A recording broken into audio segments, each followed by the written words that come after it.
Барсам да тойда улабы, отыруштарда улабы, сөзсүз барган жеринде Рыспай Абдыкадыровдун улуусу улабы, жашы улабы сөзсүз ырдайм. Бүгүн Рыспай Абдыкадыровдун мен дагы көлдү сагынган жамын сага окшош дегенден аткарып келген.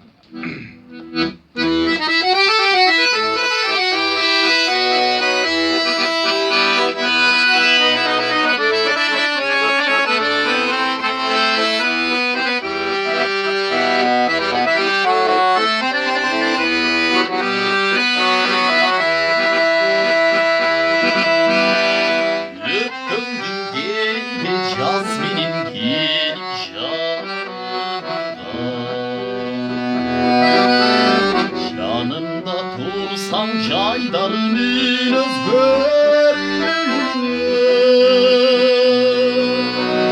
sen ala gelin ömrün ısıt gelmedin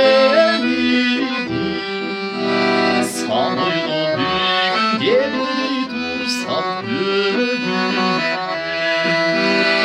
sen ala gelin ömrün ısıt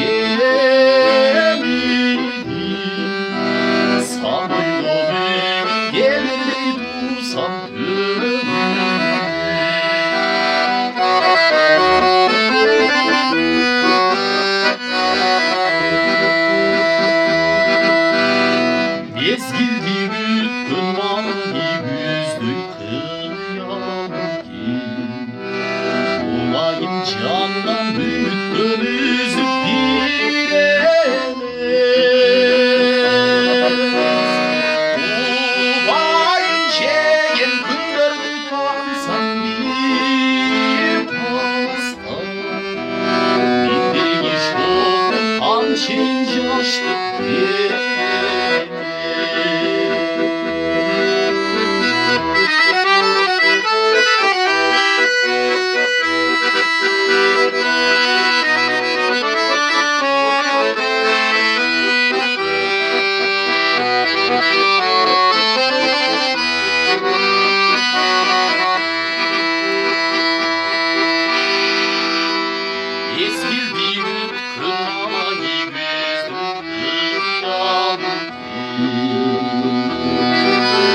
Sağınçın tümü topluna bu